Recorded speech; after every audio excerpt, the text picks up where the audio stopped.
YouTube channel अद्भुत कहानी star पर उपस्थित समस्त श्रोताओं का, भक्तों का और सब्सक्राइबर बंधुओं का एक बार फिर से स्वागत और हार्दिक अभिनंदन है।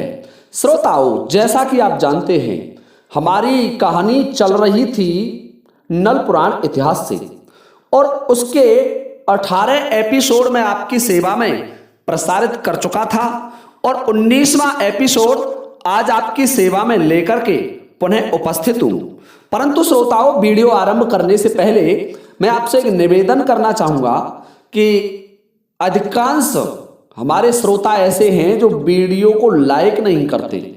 यदि आपको वीडियो पसंद आए तो कृपया फर्स्ट प्रारंभ में ही वीडियो को लाइक कर दें, फिर आप भूल जाते हैं। तो मेरा ये समस्त श्रोताओं से निवेदन है।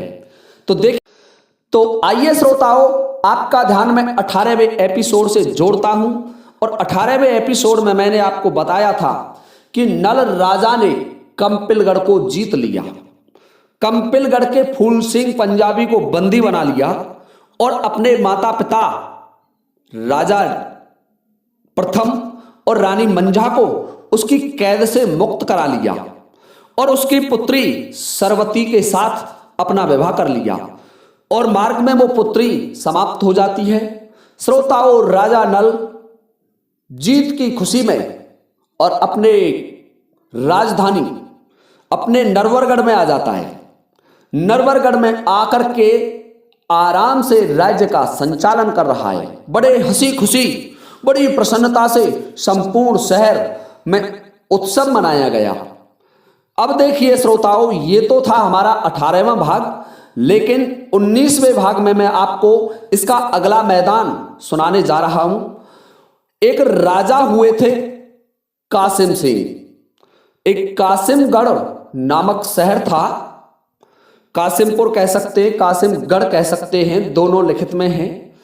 कासिमपुर नामक एक राज्य था और उस राज्य में एक कासिम सिंह नामक राजा राज्य किया करता था। राजा बड़ा प्रतापी था। उस राजा के 3 पुत्र थे जो एक से एक बढ़कर के बलवान था। उन पुत्रों को रणभूमि में हराना इतना आसान नहीं था।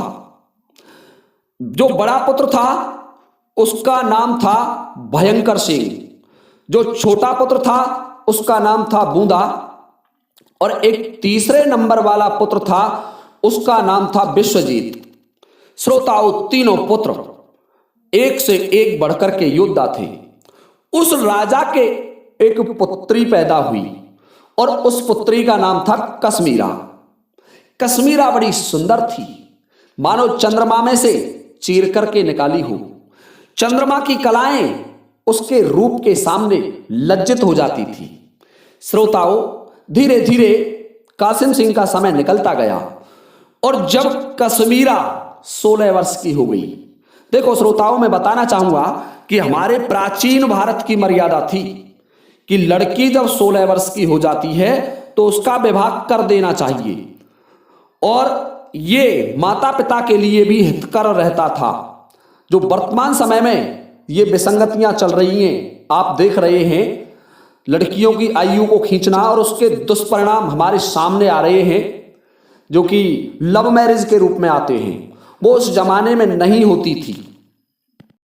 तो जब कश्मीरा 16 वर्ष की युवती हो गई तो उसकी माता, कश्मीरा की माता ने मन में विचार किया कि मेरी पुत्री विवाह योग्य हो गई है और एक दिन उसने महाराज कासिम सिंह को अपने महल में बुलाया। उस रानी का नाम था तारावती। रानी तारावती ने अपने पति महाराज कासिम सिंह को महल में आमंत्रित किया। बांदी को भेजा और बांदी से कहा, बांदी महाराज को बुला करके लाइए। श्रोताओं, बांदी दरबार में पहुंच जाती है और महाराज कासिम सिंह को जो रानी ने कुछ कहा था, बुलवाने के लिए भेजा था, महाराज कासिम सिंह से कहा कि महाराज आपको रानी साहब याद कर रही हैं। श्रोताओं, राजा बीच में ही अपनी राज्यसभा को स्थगित करके चल देता है अपने रनवासों के लिए। राजा कासिम सिंह अपने महल में चला जा रहा है। जब रानी तारावती ने देखा कि महाराज आ रहे हैं तो एक सोने का पलंग बिछा दिया गया और महाराज की अगवानी में खड़ी हो गई।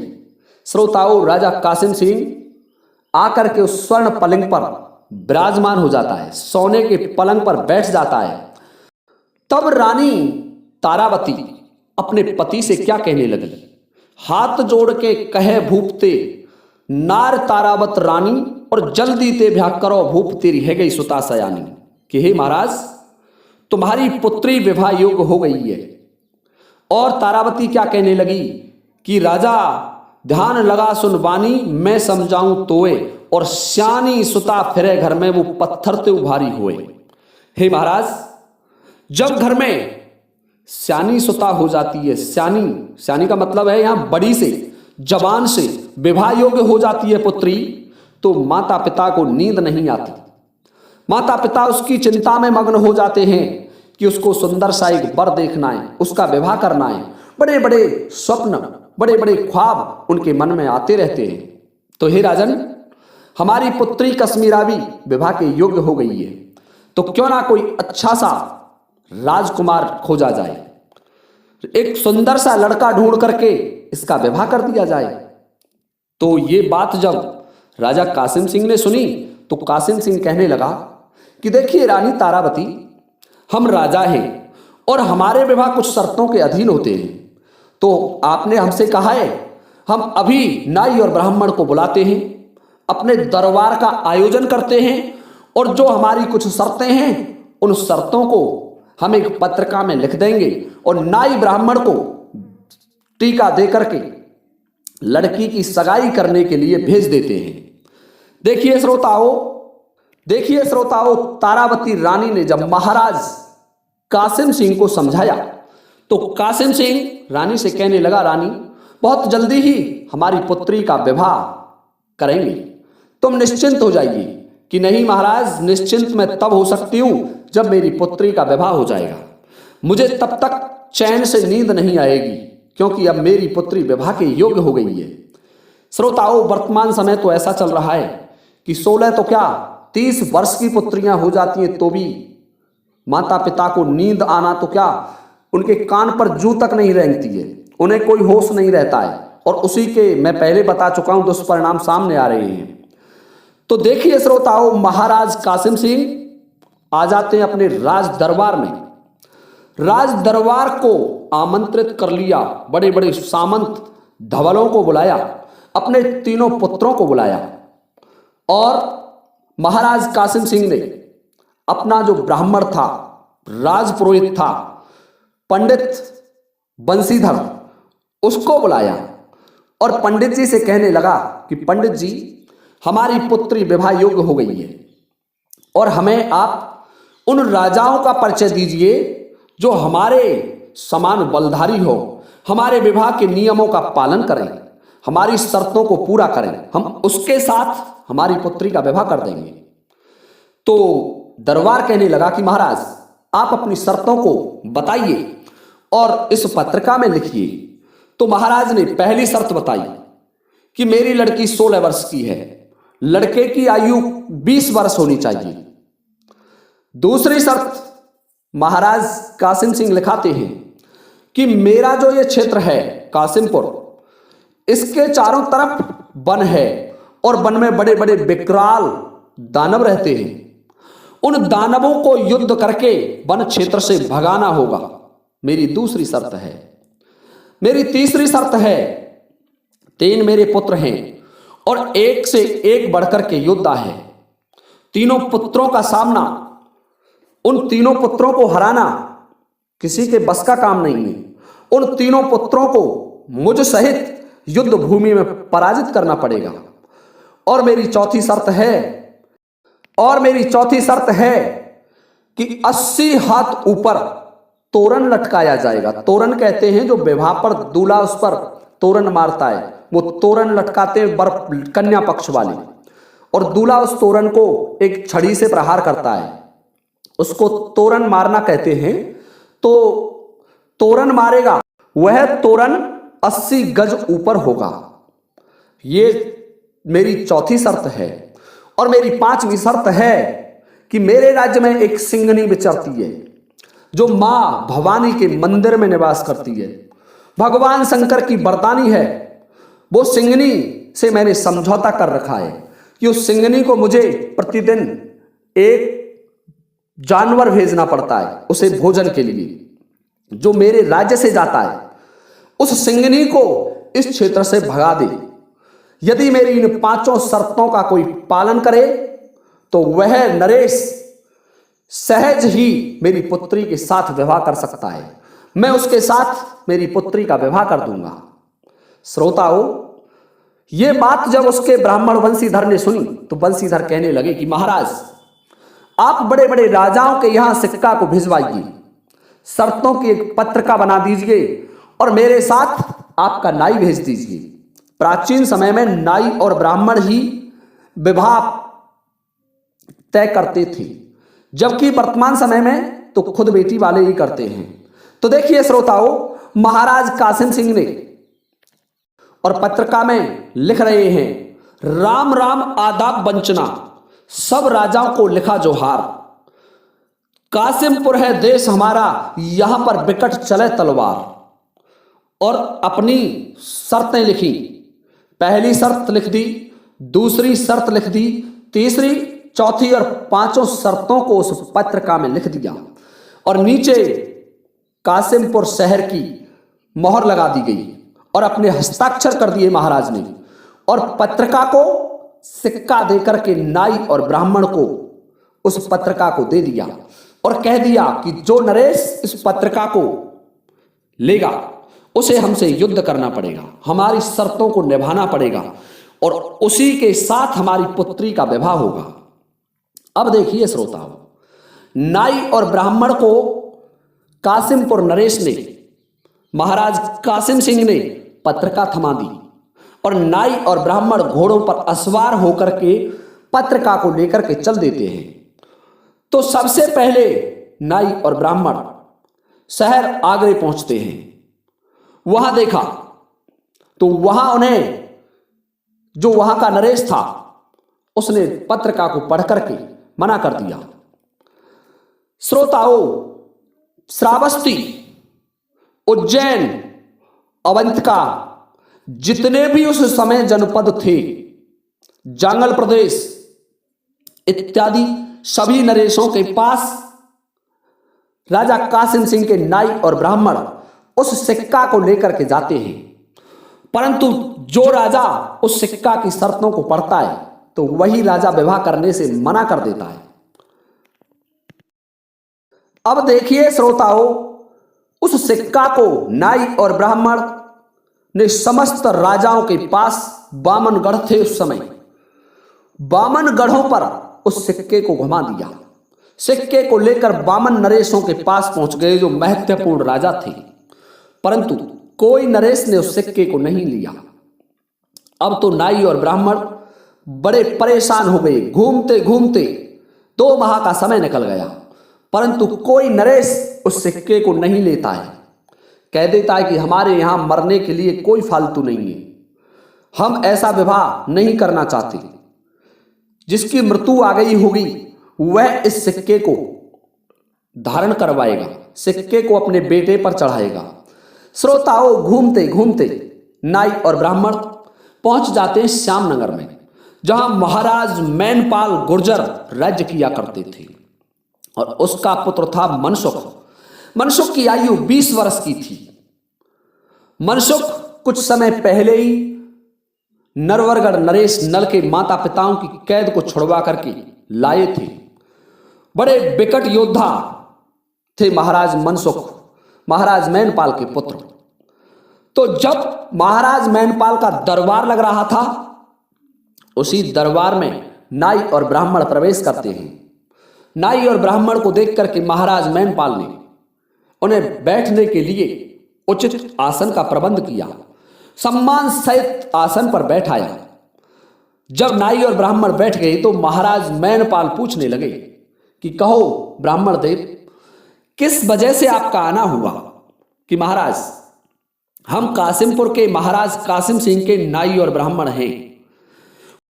महाराज उनकी पुत्री कश्मीरा बड़ी सुंदर है, बड़ी रूपवती है। चंद्रमा भी उसके सामने लज्जित हो जाता है। उस पुत्री का विवाह, उसका सिक्का हम किसी राजा के पुत्र पर चढ़ाने आए थे, परंतु हे महाराज, हम समस्त राजाओं के पास गए, किसी राजा ने सिक्के को नहीं लिया। मैनपाल कहने लगा कि क्यों, क्या कारण था कि महाराज उस सिक्के की कुछ शर्तें हैं। देखिए श्रोताओ, मैनपाल उस सिक्के को पढ़ रहा है।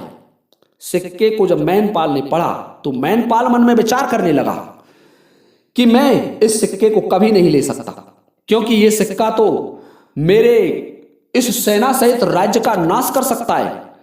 इसलिए नाई ब्राह्मण से कहने लगा कि देखो ब्राह्मण देव, तुम्हारे महाराज की शर्तें बहुत बड़ी हैं और इन शर्तों का पालन होना संभव नहीं है। देखिए श्रोताओं, जहां होनी बलवान होती है, भाग्य का लिखा कभी नहीं मिट सकता। तो नरवर नरेश महाराज नल अपने मित्र मनसुख से मिलने के लिए उसी समय श्यामनगर को आ रहे थे।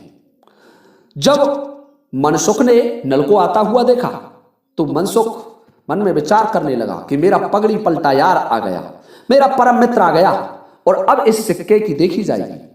महाराज नल महाराज मैनपाल के दरबार में पहुंच जाते हैं। महाराज मैनपाल ने नरवर नरेश का बड़ा स्वागत किया और उन्हें उचित आसन पर बैठाया। श्रोताओं, राजा नल महाराज मैनपाल के दरबार में बैठ जाते हैं और जब महाराज मैनपाल के चेहरे की तरफ देखा तो महाराज का चेहरा उदास था। नल पूछने लगा कि हे महाराज, हे श्यामनगर नरेश, मुझे ये बताएं कि आपकी चिंता का कारण क्या है। आपका चेहरा मुझे उदास दिखाई दे रहा है, क्या बात है महाराज। तो महाराज मैनपाल कहने लगे, बेटे नल, क्या बताऊं तुझे, राजा कासिम सिंह का एक खत मेरे पास आया है। उसने सिक्का भिजवाया है मेरे पुत्र मनसुख का विवाह करने के लिए, परंतु बेटे उसकी शर्तें ऐसी हैं कि मैं उन शर्तों का पालन नहीं कर सकता, उन शर्तों को पूरा नहीं कर सकता। नल कहने लगा, महाराज आप सिक्का को मुझे पढ़वाइए तो सही, उस सिक्के की शर्त क्या है वो पत्रिका दीजिए।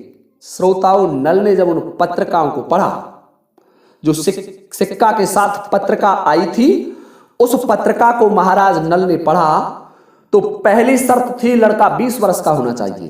तो नल कहने लगा मैनपाल से, महाराज हमारा मित्र 20 वर्ष का हो चुका है, पहली शर्त को हम बखूबी निभाते हैं। दूसरी शर्त थी कि दानवों को मारना होगा। कासिमपुर क्षेत्र है, उसके चारों तरफ वन है और उस वन में दाने रहते हैं, उन दानों को मारना होगा। नल कहने लगा कि महाराज मैंने अब तक कितने ही दानों को मार दिया, मुझे किसी दाने से डर नहीं लगता, इस शर्त का पालन भी हो जाएगा, ये भी पूरी हो जाएगी। महाराज तीसरी शर्त पढ़िए कि तीसरी शर्त यह है, जो तोरण है वो 80 गज ऊपर लटकाया जाएगा।